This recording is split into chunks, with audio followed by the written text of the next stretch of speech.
Hello students, I am Shivdinkar and I welcome you to the channel the maths decode. इस video में हम PYQ करेंगे और ये सेक्शन बी है। इससे पहले मैंने आपको एमसीक्यूज़ के बारे में बताया था। ठीक है, तो चलते हैं।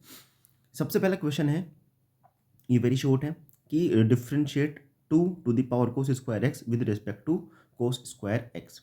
ठीक है, आपको इसका डिफरेंशियल करना है with respect to cos square x. तो हम करते हैं ए का सोल्यूशन। Solution number A.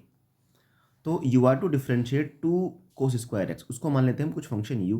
तो u equals to 2 cos square x. और एक दूसरा फंक्शन है अपने पास कोस स्क्वायर एक्स, इसको मान लेते हैं वी। एंड द फंक्शन जो दूसरी गिवन है उसको मान लेते हैं हम वी कोस स्क्वायर एक्स। ठीक है, ये 2 to the power है, मतलब 2 की पावर कोस स्क्वायर एक्स है, 2 की पावर कोस स्क्वायर एक्स। तो हमें निकालना है d u over d v, है ना। We are to find what, we are to find d u over d v. ठीक है, अब चलो पहले हमें निकालना पड़ेगा डी यू और पहले उसके बाद निकालेंगे डी वी, दोनों को करेंगे डिवाइड। तो हमारे पास ये जो यू फंक्शन है इसको करते हैं differentiate with respect to x. Now we will differentiate the function u with respect to x. ठीक है, तो u को x के रेस्पेक्ट में डिफ्रेंशिएट करते हैं तो ये आएगा d u over d x equals to, ये है a to the power x और इसको जब डिफ्रेंशिएट करते हैं a की पावर x को, तो कैसे डिफ्रेंशिएट होता है a की power x and log a base e।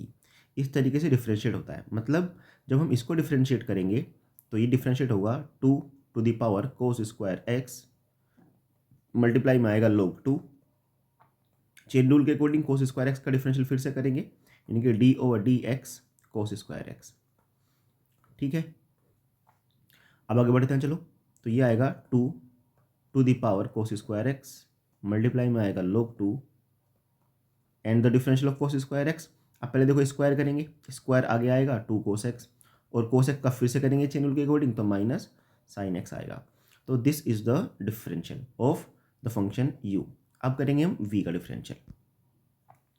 तो जो मैं v गिवन है function, now differentiate the function v with respect to x। अब हम v का डिफरेंशियल करेंगे x के रिस्पेक्ट में, तो ये आएगा d v over d x. जो फंक्शन v है वो सिंपली कोस स्क्वायर एक्स है। क्या है? कोस स्क्वायर एक्स। अगर आप कोस स्क्वायर एक्स का डिफरेंशियल करोगे तो पहले तो स्क्वायर का डिफरेंशियल होगा, ये स्क्वायर जो है, ये पावर जो है, ये आगे आएगी तो 2 cos एक्स का फिर से करेंगे तो माइनस साइन एक्स आएगा। तो ये आएगा 2 cos एक्स और कोस एक्स का डिफरेंशियल फिर से करेंगे तो माइनस साइन एक्स आएगा। अब आपको फाइंड करना है, नाउ आपको फाइंड करना है d u over d v. तो इसको इक्वेशन नंबर फर्स्ट मानते हैं, इसको इक्वेशन नंबर सेकंड और दोनों को कर देते हैं डिवाइड। इक्वल्स टू, दोनों को डिवाइड करेंगे तो ये आएगा 2 to the power cos x log 2 and minus में 2 cos x sine x, minus में 2 cos एक्स साइन एक्स और डिनोमिनेटर में आएगा माइनस में 2 cos एक्स साइन एक्स। इसको कैंसिल आउट कर देंगे, this will be cancel out and the remaining term will be 2 to the power cos x and log 2। So this is the required differentiation of the given function. I hope को आपके समझ में आ गया है। अगर समझ में नहीं आया तो एक बार फिर से देखो इसको, वैसे तो आ गया होगा, इजी क्वेश्चन है। एक फंक्शन आपको 2 cos स्क्वायर एक्स गिवन है, एक फंक्शन आपको cos स्क्वायर एक्स गिवन है। आपको इस फंक्शन का डिफरेंशियल इस फंक्शन के रिस्पेक्ट में करना है, तो इसको आपने u माना, इसको आपने v माना। u को डिफरेंशिएट किया x के रिस्पेक्ट में, v को डिफरेंशिएट किया x के रिस्पेक्ट में और दोनों के डिफरेंशिएशन को आपने डिवाइड कर दिया, तो आपको मिल जाएगा d u over d v which is the required differentiation which he is asking about. ठीक है स्टूडेंट्स, कोई दिक्कत वाली बात नहीं है। आगे बढ़ते हैं, इसको मैं रफ कर देता हूँ, फिर इसके बाद दूसरा क्वेश्चन बताता हूँ मैं।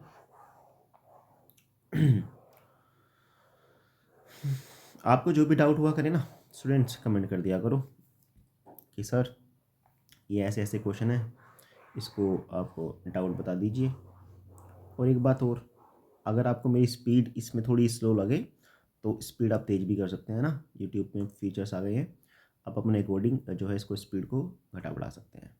चलो चलते हैं। तो अगला क्वेश्चन है कि tan inverse x square plus y square equals to a square, find dy by d x. तो हमें गिवन है tan inverse x square plus y square is equal to a square, यही तो गिवन है। चलो इसको डिफ्रेंशिएट करते हैं। क्या tan इनवर्स को हम राइट हैंड साइड कंपोजिट कर सकते हैं? Yes sir.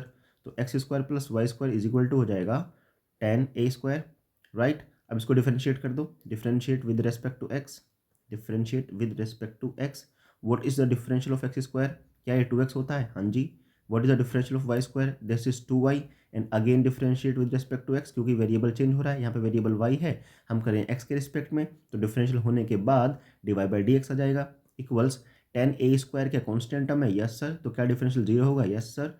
2 कॉमन लेके जीरो में पहुँचा दो, तो x plus y d y by d x will be equal to zero. तो क्या यहाँ से d y by d x की वैल्यू, क्या यहाँ से d y by d x की value minus x upon Y आ जाएगी?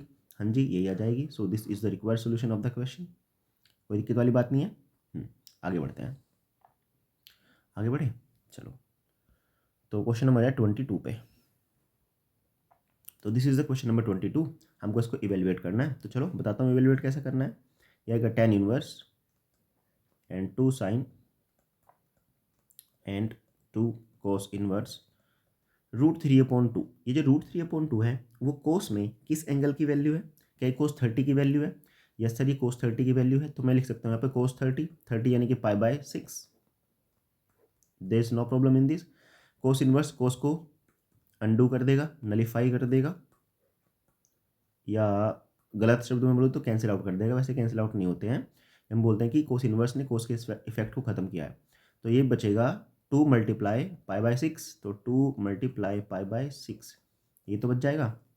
आगे करते हैं, tan इनवर्स 2 साइन, 2 से कटेगा 6 3 टाइम्स, तो π/3 आ जाएगा।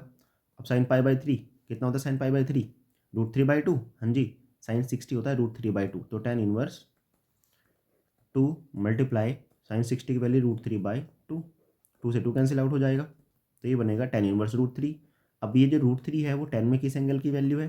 क्या ये tan 60 की वैल्यू है? यस सर, ये tan 60 की वैल्यू है। क्या 60 को हम π/3 लिखते हैं? यस सर, π/3 लिखते हैं। तो इसका आंसर क्या आ जाएगा? फाइनली इसका आंसर आ जाएगा π/3। ठीक है, कोई दिक्कत वाली बात नहीं है। आगे बढ़े, आगे बढ़ते हैं। अगला क्वेश्चन है, if the diagonals of this parallelogram, एक मिनट को जरा,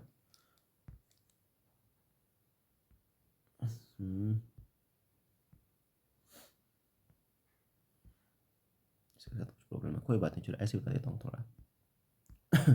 if the diagonals of a parallelogram are given by this and this, find the area of the parallelogram. भाई हमें डायगोनल्स गिवन है पैरेललोग्राम के, और इसने पूछा है कि इसका पैरेललोग्राम का एरिया बताइए। तो कैसे निकालेंगे पैरेललोग्राम? सिंपल है। अगर आपको साइड्स गिवन है तो फॉर्मूला क्या होता है? इफ साइड्स, चलो लिख देता हूँ मैं यहाँ पे, if sides are given, if sides are given. अगर आपको साइड्स गिवन है किसकी? पैरेललोग्राम की, तो कैसे करते हैं? साइड्स गिवन है तो vector a cross vector b का मोड निकालेंगे सिंपली। ठीक है, अगर साइड्स गिवन है। और अगर आपको डायगोनल्स गिवन है, if diagonals are given, if diagonals are given, अगर आपको डायगोनल्स गिवन है पैरेललोग्राम के, तो कैसे निकालेंगे हम area? Half vector D1 cross vector D2। ठीक है, तो हमें फिलहाल अब ये वाला फॉर्मूला लगाना पड़ेगा, क्योंकि वो डायगोनल्स गिवन है 2। ये रहा, एक तो पहला डायगोनल ये रहा और दूसरा डायगोनल ये रहा। तो निकालते हैं पहले vector A cross vector B। Now vector A cross vector B निकालते हैं। तो क्रॉस प्रोडक्ट निकालना आता है तुम्हें। यहाँ बनाएंगे हम एक determinant I, J and K। I, J, K के कोफिशिएंट्स लिख देते हैं। यहाँ पे आई कैप का कोफिशिएंट है 2, कोफिशिएंट है 2, यहाँ पे -1, और K कैप का कोफिशिएंट भी कितना है? 1, और यहाँ पे कोफिशिएंट क्या है? 1, 3 एंड -1। इसको सॉल्व करते हैं, एक्सपेंड करते हैं। आई कैप के लोग एक्सपेंड करेंगे, मल्टीप्लाई करेंगे क्रॉस, तो 1 -3 माइनस जे कैप के अलोंग एक्सपेंड करेंगे, तो ये वाली कॉलम और ये वाली रो, एक मिनट को रोक लेते हैं, और क्रॉस मल्टीप्लाई करेंगे 2 और -1 की करेंगे -2, और 1 और 1 की मल्टीप्लाई करेंगे माइनस लगा के 1, प्लस में आएगा फिर के कैप। ये तो पता है ना आपको, आई कैप प्लस में, जे कैप माइनस में, फिर के कैप प्लस में, हाँ पता ही होगा। तो के कैप कॉलम और के कैप वाली रो छोड़ देते हैं, क्रॉस मल्टीप्लाई करते हैं, 2 3 जार 6, माइनस इन दोनों को मल्टीप्लाई करेंगे तो -1 आएगा, मतलब +1 ये आ जाएगा अपने पास final vector. 1 - 3 that is -2 i cap, and -2 - 1 that is -3, और एक बार भी माइनस है तो +3 जे कैप, और ये आ जाएगा +7 के cap. So this is the vector a cross vector b. Now compute vector a cross vector b का मोड। हम इसका मोड कंप्यूट करते हैं। तो मोडलेस कैसे निकालते हैं? Under the root i cap का जो कोफिशिएंट है -2 इसका स्क्वायर, प्लस जे कैप का जो कोफिशिएंट है उसका स्क्वायर, प्लस के कैप का जो कोफिशिएंट है उसका स्क्वायर करते हैं। अंडर द रूट -2 का स्क्वायर इज 4, 3 का स्क्वायर इज 9 एंड 7 का स्क्वायर इज 49। तो कितना जाएगा ऐड करके इसको? 9 और 4 14 इसमें ऐड करेंगे तो 63 आएगा। अंडर द रूट 63 को लिख सकता हूँ मैं 3√7। ठीक है, तो मैग्नीट्यूड आ चुका है अपने पास 3√7। हमें निकालना था एरिया। तो एरिया ऑफ पैरेललोग्राम कैसे निकालेंगे? Half mod of vector a cross vector b, जहाँ पे ए और बी क्या है? जहाँ पे ए और बी डायगोनल्स हैं इस क्वेश्चन के अकॉर्डिंग। तो 1/2 डायगोनल्स के क्रॉस प्रोडक्ट का मैग्नीट्यूड आपने निकाला है 3√7। सो यही आ जाएगा अपना आंसर, इतना यूनिट आ जाएगा एरिया। ओके स्टूडेंट्स, आगे बढ़ते हैं। चलो नेक्स्ट क्वेश्चन पे चलते हैं। तो इसने बोला find the intervals in which this function is increasing और डिक्रीजिंग। हमें बताना है कि ये फंक्शन किस इंटरवल में इंक्रीजिंग है, किस इंटरवल में डिक्रीजिंग है। इंक्रीजिंग या डिक्रीजिंग बताने के लिए हमें डिफ्रेंशिएशन तो करना ही होगा। डिफ्रेंशिएशन के अलावा और कोई मेथड नहीं है। चलो डिफ्रेंशिएशन करते हैं। तो गिवन फंक्शन सॉल्यूशन, तो हमें एक फंक्शन गिवन है f(x) = 5x⁵ माइनस 3x⁵5/2। बिल्कुल ध्यान से करेंगे इस क्वेश्चन को। सबसे पहले करते हैं f'(x) निकालते हैं। Find derivative of the function with respect to x। तो f'(x) करते हैं। तो इसका डिफरेंशियल क्या बनेगा? 5 पावर नीचे आएगी 3/2, और पावर में से हो जाएगा एक कम, 3/2 में से 1 जाएगा तो 1/2 बचेगा, -3 ये पावर आगे आएगी दैट इज़ 5/2, एंड x की पावर आ जाएगा 3/2। ठीक है, तो अपने पास अल्टीमेटली ये आ गया डिफ्रेंशिएशन। इसमें से जो कॉमन है वो कॉमन ले लेते हैं। तो एक तो इसमें से 5 कॉमन है, 1/2 कॉमन है, एंड यहाँ पे x की पावर 1/2 भी कॉमन है। ठीक है, अब यहाँ पे बचेगा कितना? बचेगा यहाँ से मेरे ख्याल से सिर्फ 3 बचेगा, क्योंकि 5/2 एंड x की पावर 1/2 कॉमन आ गया है, 3 बच गया है, माइनस यहाँ से 5/2 कॉमन आ गया है, 3 बचा है, और यहाँ से बचा है एक आपका √x। ठीक है, क्योंकि 3/2 में से 1/2 को बनाएगा तो रूट क्यों बचेगा भाई? रूट क्यों बचेगा? है सिंपल x बचेगा। ठीक है, अभी 5/2 तो जाएगा 0 में। यस, अब f'(x) को 0 के इक्वल पुट कर देते हैं। Put f'(x) = 0।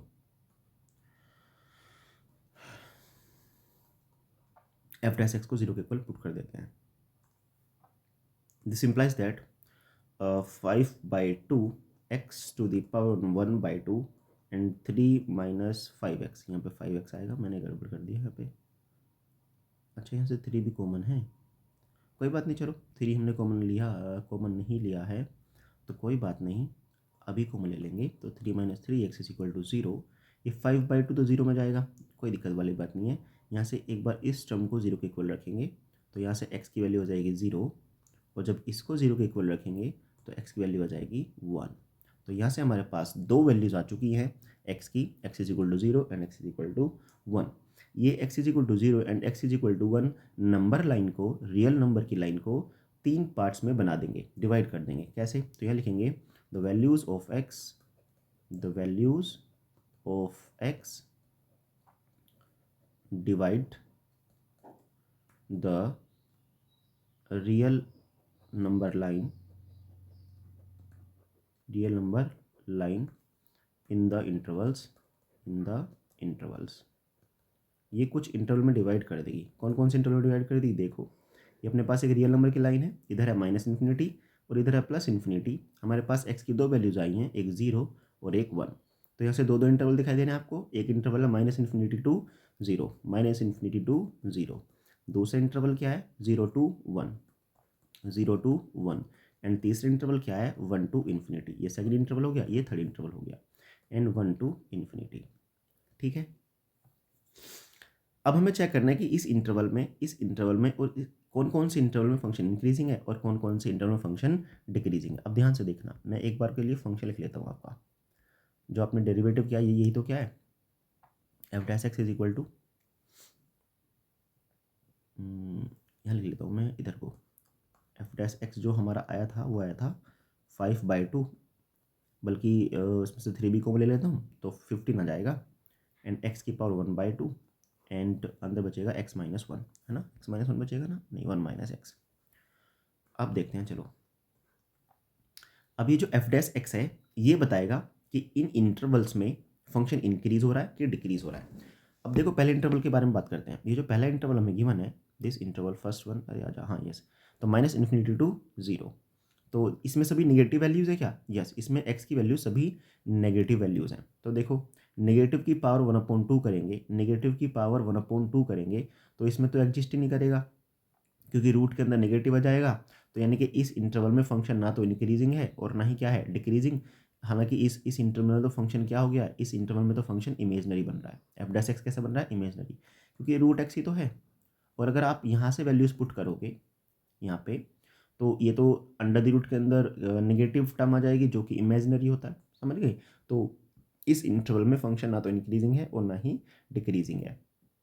यहाँ पर चेक करते हैं 0 से 1। अब हमें वैल्यूज रखनी है 1 से छोटी लेकिन पॉजिटिव, 1 से छोटी लेकिन पॉजिटिव, तो ये तो पॉजिटिव आएगा, है ना। और ये कैसा आ जाएगा, ये आएगा आपका पॉजिटिव, क्योंकि जो x की वैल्यू आपको पुट करनी है वो पॉजिटिव रखनी है और 1 से छोटी वैल्यू रखनी है। 1 से छोटी वैल्यू अगर यहाँ पर पुट करोगे और उसको 1 में से माइनस करोगे तो क्या वो पॉजिटिव नहीं आएगा? यस सर, पॉजिटिव ही आएगा, कॉमन सेंस की बात है। तो ये भी पॉजिटिव है, ये भी पॉजिटिव है। तो यहाँ पे लिखेंगे इन interval -∞ to 0 fx is neither increasing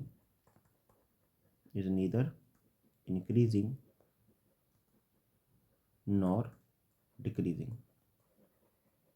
हालांकि उसने सिर्फ वे इंटरवल्स पूछे हैं जिसमें वो इंक्रीज और डिक्रीज हो रहा है, ठीक है। अब देखो इन 0 to 1, इन इंटरवल 0 to 1, अब ये भी पॉजिटिव है, ये भी पॉजिटिव है। F dash x is greater than 0, so f x is increasing. अगर f dash x greater than 0 आता है तो हम बोलते हैं एफ एक्स इज इंक्रीजिंग, ठीक है। और अगर f dash x less than 0 हो जाए तो बोलेंगे डिक्रीजिंग। अब इस देखो थर्ड इंटरवल बच गया ना हमारा, ये 1 से इन्फिनिटी। अब देखो यहाँ पे एक्स की वैल्यूज पुट करोगे और पॉजिटिव वैल्यूज पुट करोगे, पॉजिटिव वैल्यूज का रूट भी पॉजिटिव आएगा, तो ये तो पॉजिटिव बनना है कुल मिला के, this one is positive. But यहाँ पे वैल्यूज आप रखोगे एक्स की जो कि 1 से ज़्यादा है और 1 में से माइनस करोगे तो नेगेटिव आएगा, क्योंकि 1 से बड़ी वैल्यू माइनस करेंगे तो नेगेटिव। तो this is negative, this is positive, negative into positive is negative. तो इसका मतलब ये हो जाएगा कैसा, नेगेटिव, यानी कि F dash x is less than 0। In interval 1 to infinity f dash x is less than 0, so fx is decreasing, fx is decreasing। तो उसने हमसे इंटरवल पूछे थे, वे इंटरवल जिसमें फंक्शन इंक्रीज हो रहा है और फंक्शन डिक्रीज हो रहा है। तो इस इंटरवल में फंक्शन इंक्रीज हो रहा है और इसमें फंक्शन हो रहा है डिक्रीज, ठीक है। बात समझ में आ गई, आगे बढ़ते हैं। 25, तो इसने बोला 2 friends while flying kites from different locations find the strings of their kites crossing each other. The strings can be represented by these vectors, vector a and vector b. Determine the angle formed between the kite strings. Assume there is no slack in the strings। अरे कुल मिला के क्या है ना, कुल मिला के 2 वेक्टर्स के बीच का एंगल फाइंड करवा रहा है। काहे इतना कंफ्यूज हो रहे हो, है ना।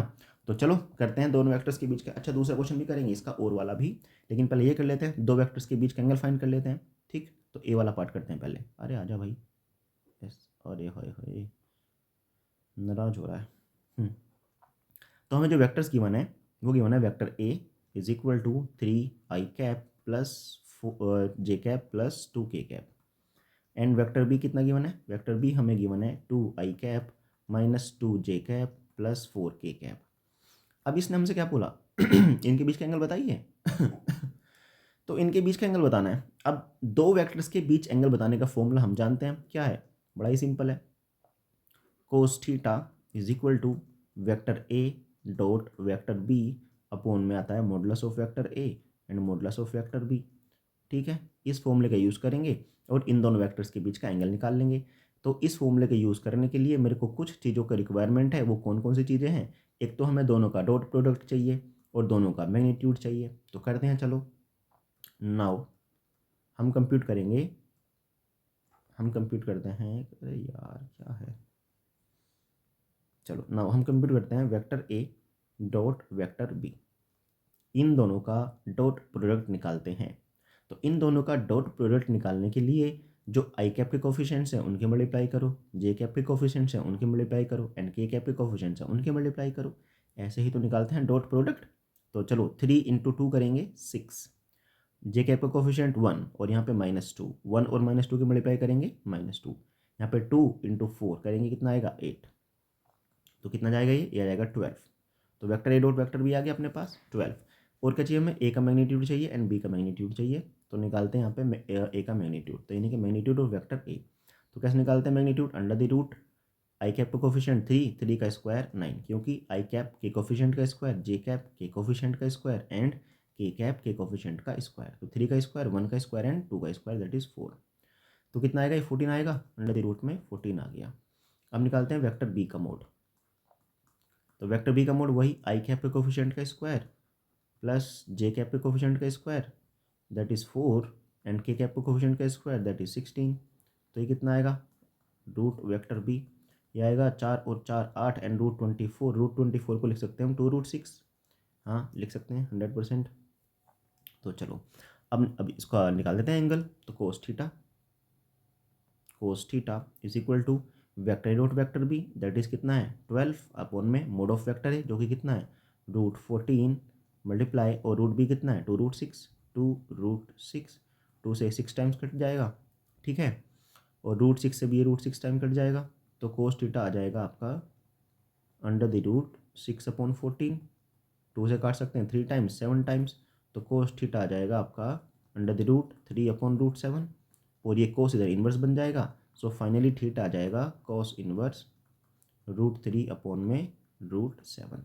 सो this is the required angle between the strings. कोई दिक्कत वाली बात नहीं है, नो। इसका अब बी वाला पोर्शन करते हैं, तो इसको मैं रफ कर देता हूँ, ठीक है, समझ में तो आई होगा आपको मेरे ख्याल से। चलो इसका बी वाला पोर्शन देखेंगे। तो समझ में आया ना कैसे निकालते हैं दो वेक्टर्स के बीच एंगल।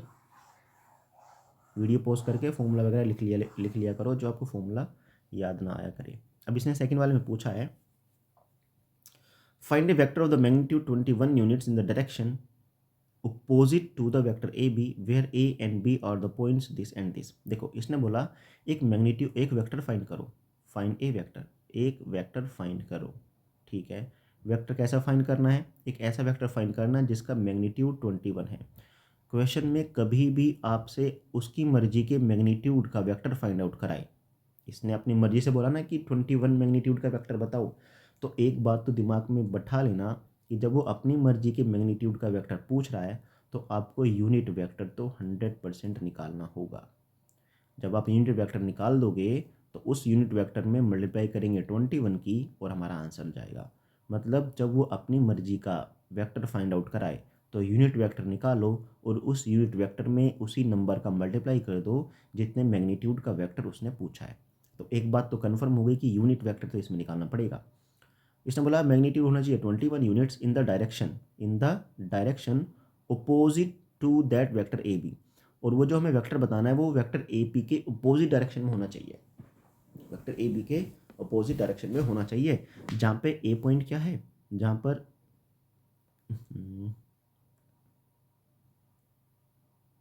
यस, तो जहाँ पे ए पॉइंट क्या है,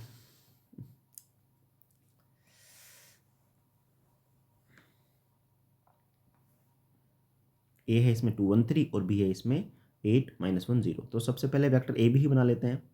वेक्टर ए बी कैसे बनाते हैं हम, हमारे पास 2 पॉइंट है तो बी पॉइंट में से ए पॉइंट को माइनस कर देते हैं। कैसे बनाते हैं, ये जो सेकंड वाला बी पॉइंट है इसमें से ए पॉइंट को करेंगे माइनस, तो 8 -2 कोरस्पॉन्डिंग वैल्यूज़ को माइनस कर दो, तो 8 -2 और ये आएगा आई कैप का कॉम्पोनेंट, यहाँ आएगा -1 और यहाँ पे भी फिर -1 क्योंकि माइनस करेंगे, तो -1 एंड -1 यह जाएगा जे कैप, देन 0 -3 के कैप। तो आपने क्या किया, जो आपके पास सेकंड वाला पॉइंट है उसके कोरस्पॉन्डिंग एलिमेंट्स में से फर्स्ट वाले पॉइंट के कोरस्पॉन्डिंग एलिमेंट आपने माइनस कर दिए, तो वेक्टर ए बी आ जाएगा, ठीक है। अभी आएगा 8 -2 6 आई कैप -1 -1 -2 जे कैप और ये 0 -3 के कैप। तो उसने बोला कि वेक्टर ए पी के अपोजिट डायरेक्शन में, ए पी के अपोजिट डायरेक्शन में। अब देखो अगर ए बी आपके पास आ गया तो इसकी अपोजिट डायरेक्शन में एक वेक्टर हम फाइंड आउट कर सकते हैं। कैसे, अब बताता हूँ कैसे। Now a vector in the opposite direction, in the opposite direction of vector a b. Vector a b के अपोजिट डायरेक्शन में एक वेक्टर हम पता करते हैं। मान लेते हैं उसको कि वो वेक्टर सी है। क्या मान लेते हैं उसको? Vector c. लेट तो vector c is equal to, इसके अपोजिट डायरेक्शन में चाहिए। अपोजिट डायरेक्शन का मतलब ये है निगेटिव हो जाएगा ये वेक्टर। कैसे हो जाएगा? निगेटिव। तो इस पूरे वेक्टर में माइनस की मल्टीप्लाई कर दो तो ये बन जाएगा -6i कैप +2 जे कैप +3 के कैप। तो जब भी अपोजिट डायरेक्शन में फाइंड आउट करा है वेक्टर तो सिंपल नेगेटिव से मल्टीप्लाई करना है। तो वेक्टर सी आ गया। अब उसने बोला कि भैया हमें एक वेक्टर चाहिए जिसका मैग्नीट्यूड 21 हो। तो अपने पास अभी ये वेक्टर आया है तो इस वेक्टर का निकालेंगे यूनिट वेक्टर और उस यूनिट वेक्टर में मल्टीप्लाई कर देंगे 21 से। यूनिट वेक्टर कैसे निकालते हैं? यूनिट वेक्टर निकालने के लिए हम इस वेक्टर को इसी के मैग्नीट्यूड से डिवाइड कर देंगे। क्या करेंगे? इस वेक्टर को इसी के मैग्नीट्यूड से कर देंगे डिवाइड। तो चलो इसका मैग्नीट्यूड निकालते हैं। मैग्नीट्यूड ऑफ वेक्टर सी कैसे आता है? Magnitude under the root coefficient of i का स्क्वायर दैट इज -6 का स्क्वायर +2 का स्क्वायर +3 का स्क्वायर। तो 6 का स्क्वायर इज 36 एंड 2 का स्क्वायर इज 4 एंड 3 का स्क्वायर इज 9। इसको सॉल्व करेंगे तो आएगा √49 और √49 होता है अपना 7। ठीक है। अब चाहिए आपको unit vector in the direction of vector c. तो हम करेंगे सी कैप निकालेंगे। क्या निकालेंगे? C cap. सी कैप का मतलब क्या है? हमने यूनिट वेक्टर फाइंड आउट किया है। कैसे फाइंड आउट किया है? वेक्टर सी को डिवाइड कर दिया उसके मैग्नीट्यूड से। तो डिवाइड कर दें, यह आ जाएगा -6/7 आई कैप +2/7 जे कैप +3/7 के कैप। तो आपने इस वेक्टर को डिवाइड कर दिया इसी के मैग्नीट्यूड से। लेकिन उसने अपनी मर्जी का पूछा है कि मैग्नीट्यूड कितना हो? 21। Now a vector whose magnitude is 21। एक ऐसा वेक्टर इसका मैग्नीट्यूड 21 है, वो पता करने के लिए इसमें 21 की मल्टीप्लाई कर दो। जो भी आपने यूनिट वेक्टर निकाला है उस यूनिट वेक्टर में क्या कर दोगे? मल्टीप्लाई कर दोगे। So the required vector is तो जो उसने वेक्टर पूछा है वो क्या आ जाएगा? इसमें 21 की मल्टीप्लाई कर देंगे। कर दे 21 की मल्टीप्लाई तो ये आएगा 21 6 × 21/7 आई कैप +2 × 21/7 जे कैप +3 × 21/7 के कैप। ठीक है। तो 21 की मल्टीप्लाई कर दिया, 7 से काटेंगे 3 टाइम्स एंड 3 टाइम्स। तो कितना आ जाएगा आंसर? 3 × 6 -18 आई कैप +6 जे कैप और ये 3 3 9 के कैप। सो भैया ये है बच्चों आपका आंसर जो उसने पूछा था। तो आपने क्या किया है इस क्वेश्चन में? पहले तो आपने वेक्टर ए बी निकाला, उसने इसकी अपोजिट डायरेक्शन में पूछा था तो आपने नेगेटिव किया। नेगेटिव करने के बाद ए बी के अपोजिट डायरेक्शन में एक वेक्टर आया। क्योंकि उसने 21 मैग्नीट्यूड का पूछा है तो ये जो नया वेक्टर हमारे पास आया है हमने इसको लेट कर लिया कि ये सी है। इस सी का हमने निकाला है यूनिट वेक्टर।